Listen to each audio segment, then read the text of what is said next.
Miren Dobaran, hizkuntza politikarako sailburu ordea eta Goiatz Urkijo, koordinatzaile Euskaraldian, zemun zaudete, arratsaldeon. Kalean. Ondo, gustatzen zaizkipioak titularrak. Zein izango da aurtengo titularra? Euskaraldirako, noski? Aurtengoa? Bai.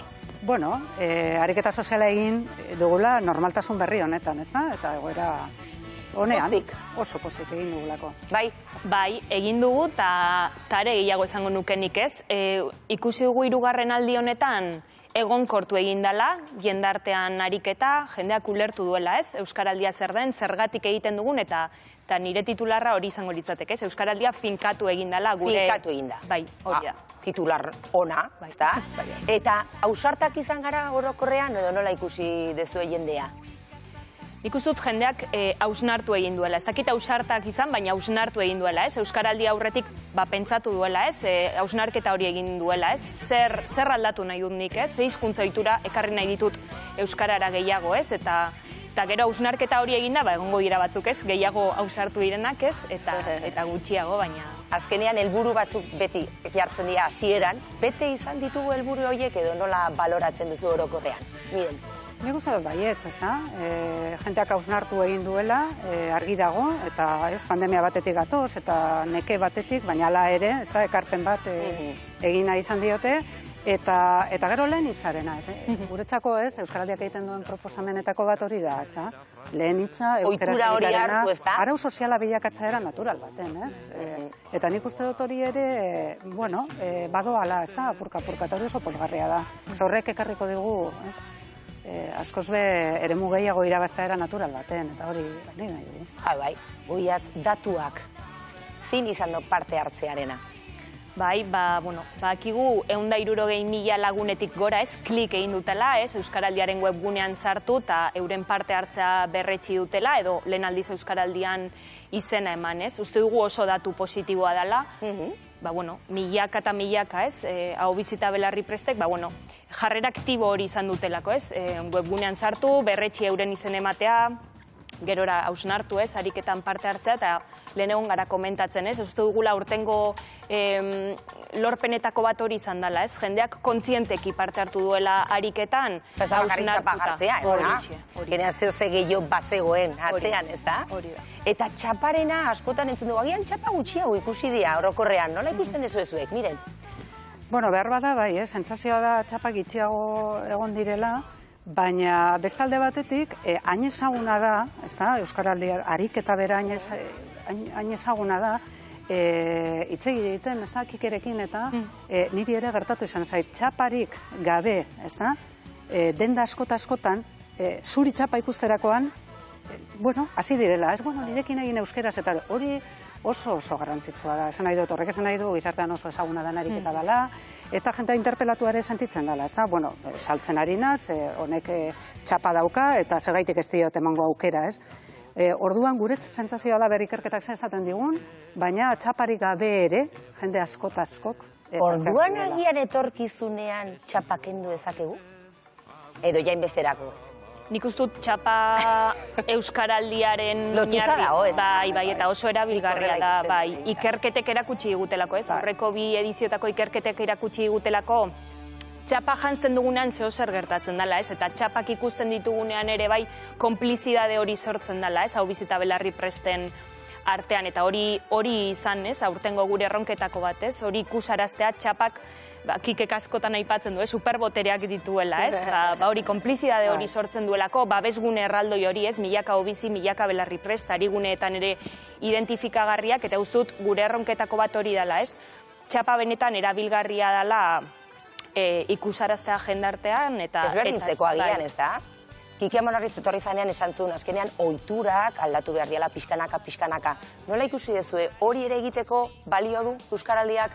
Bai, estres linguistikoa ekiditeko oso baliagarria da, ez? Pentsa ingurune soziolinguistiko erdaldunagoetan, ez da bizigaren ontzako, ze lasaitasun handia da, ez da, txapak ikustea, eta inolako estresik gabe, ez da, lehen hitza euskeraz egitea eta jarraitzea, ez?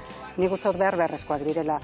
Bihar edo etzi, ez da izango gure helburu nagusia personak txapekin joatea, ez da? Lekuak igual egon beharko dira, ez da? baina 2 urtean behingo entrenamentu hori beharrezkoa da, eta frogatzen ari da, ikerketek hala diote, ez da, balio dutela, asko erosoago egiteko ariketa, eta gero, txapak entzen dugunean ere, beste era batera, lehen hitza esaterako euskaraz erabilia izateko, dena da entrenamentu kolektibo bat, ez da, une honetan hori da behar duguna, eta, guazen ikustera, bere ikerketak ere zer dioen. Eta ikerketa horiek noiz aterako dira? Badakizu azkenean nola guten da faseako, hain zaudete, hausnarketa egiteko eta baloraz egiteko. Eta gero itorriko ikerketa horiek, jakiteko nora joan urrengoetan, edo nola funtzionatzen du?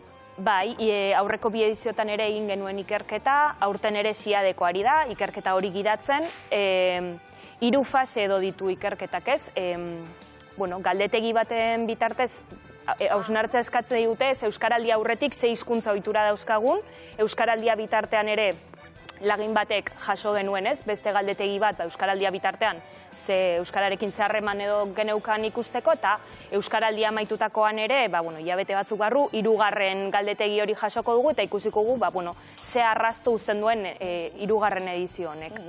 Sumatu duguna orokorrean herrietan, hirietan, ekitaldi asko egin direla.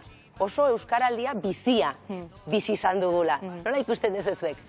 Oso posgarria izan da, ez da? Nik uste du jendeak gogo handiekin egilela pandemia eta oso gogorra izan dalako, eta jenteak aprobetxatu egin du, ez da? Eta nik uste dut asko jantzi duela, ez da? Euskaraldia asko animatu duela. Musika, ez dakitze. Eta nik uste dut momentua dela eskertzekoa, ez da? Kontuan hartu beharra herrietan eta entidadeetan, sortu diren batzordeak egin duten lan ikaragarri handia. Hori gure motorea da, Euskaraldiarena, eta nik uste dut hori dela, ez da? Gure indargunerik potentena une honetan. Eze kapazitate, ze gaitasun daukagun herrietan, eta ze kompromiso, ez da gure hizkuntza, ze komunitate sendoa daukagun. Hori gabe ez dugu ezer egingo, eta esperantza daukagu 2 urtean behin, ez da? Gero eta animatuago eta egongo dela kontua, eta horrek balio du, ez da? Azkenean zabaltzeko, finkatzeko, eta hori oso posgarria izan da. Bai, bolondrez asko, ez da, Goiatz? Nik ikusi dudana Andoainen bizi naiz, eta hortxe, bolondrez asko lanean gogoarekin dena ematen. Bai, niri oio ipurdia jartzen zaitez, askotan pentsatuta ez, ehunka batzorde ez, Euskal Herri osoan, Euskaraldia nazio mailako, ez Euskal Herri osoa zabaltzen dugun ariketa badeketa, baina gero herri entitatez berera ekartzeko gaitasun hori daukat, ez, aurreko edizioa ere pandemia betean egin genuen, eta ez egokitzeko gaitasun, ez, izan zuten eta izan duten aurten ere bai batzordeek oso posgarria da, eta Mirenek aipatu, ez, beraiek direla benetan Euskaraldiaren motorea, eta beraiek gabe elegoke Euskaraldirik. Ariguneak oso importanteak ziren, zin izan da balorazioa horretan? Ariguneak, Euskaraz lasai aritzeko gune bezala definitzen ditugu, ez? Azkenean, babes gune horiek sortzen dituzte, ez? Ikusten dugunean arigunearen identifikagarria, bertan badakigu hau bizi edo belarri presten bat topatuko dugula, ez? Eta Euskaraz bertan lasai aritu gaitezkela, ez? Eta uste dut oso importantea dela, hori ez, Mirenek ere lehen aipatu du, gune horiek identifikatzea, ez? Guk ikustea identifikagarri hori txapekin gertatzen den moduan, eta badakigu bertan estres linguistikoa alde batean utzi dezakegula, Euskaraz lasai aritu gaitezkelako bertan, ez? Eta uste dut hori dela ere 2. edizioaren berrikuntza izan zen, baina oso entitateetan eta oso baldintza saietan egin zuten. Eta uste dut aurten ere hori izan dela, ez? Lorpenetako bat. Arigunen proposamena jaetzala berria, ez, gutxi gora bera bagenekien, ez, zer ziren ariguneak, zertarako, eta baldintza hobeagotan egin izan dutela prozesu guzti hori, ez, ariguneak identifikatu, aktibatu, sortu, prozesu hori, baldintza hobeagotan egin dute entitatek, eta uste dut nabaritu egin dela 3. edizio honetan, eragina izan dutela. Eta pertsonalki zein da gehien gustatu zaizuen Euskaraldian, Miren? Zuk esan duzu, erronka jarri nuen eta bete egin dut. Urtengoan niretzako oso interesgarria izan da, ze aurrekoetan, gune erdaldunago batean bizinaz, eta esaten nuen, ez, nire egunerokoan esparru batzuk irabazteko, irabazi ditut Euskaraldiari esker, ez da? Baina aurten ikusi dut hori, ez da, zelan txapari gabeko jenteak nire txapa ikusterakoan, zaten zira, nire euskeraz, edo gazteleraz, ez? Nirekin euskeraz egin lasai asko, lorpen ikaragarria handia da hori. Azkenean, txapari gabeko, edozein saltzaile, edozein erosketak egiteko, eta hori ikustena balio erantzia dela, eta hori lortu nahi dugu, ez da? Eta urte osoan agian egongo dana, ez? Urte osoan, zenbait jenterentzako balio erantzia da, beraz, errespetu bat dago, beraz, zure autu hori errespetatzeko. Hori ez da dekretu bidez lortzen. Hori denon artean lortu dugu eta Euskaraldiak lortu dugu. Azala handi batera joan eta erosketak egin alizatea euskeraz, txaparik gabe, errespetu hori dagoelako, eta hori da era natural baten euskaliztun moduan nahi dudana. Hau da, nik lehenengo hitza euskaraz egingo dut, baina besteek ere, errespetu hori, hizkuntza ofizialarekiko eta gure hizkuntzarekiko. Eta ikusterakoan hori lortu dela, bazaten du, hau da entrenamentua behar duguna 2 urtean behin, ez? Lasai eratu gara. Hori oso posgarria izan da. Eta zure kasuan, Goiatz? Jo, nik uste dut lehen aipatu duan hori, ez? Finkatu egin dela, ez? Euskaraldia gure jendartean eta ulertu dela zergatik egiten dugun, ez? Importantea da. Azkenean lehenengo edizioan, danak animatu ginen, ez? Euskaraldia berria da, ilusio hori. Ondo dago, milaka hoizi, milaka belarri prest. Bigarren edizioa, pandemian zaila izan zen, egitea bera ondo baloratu genuen eta ustut egokia izan zala egitea, baina ustut benetako euskaraldia urtengoa izan dela, ez? Eta datuak lortu dugula, euskaraldiak ere jendartean bere tokia hartzea, egonkortzea, finkatzea, eta batez ere jendeak ulertzea, ez? Zergatik egiten dugun, zertarako egiten dugun, eta bakoitzak ez, gure erronka propioak eta gure lorpen propioak identifikatzea eta ikusaraztea, hori ere lortu dugu. Eskerrik asko biei etortzeagatik eta egindako lanagatik.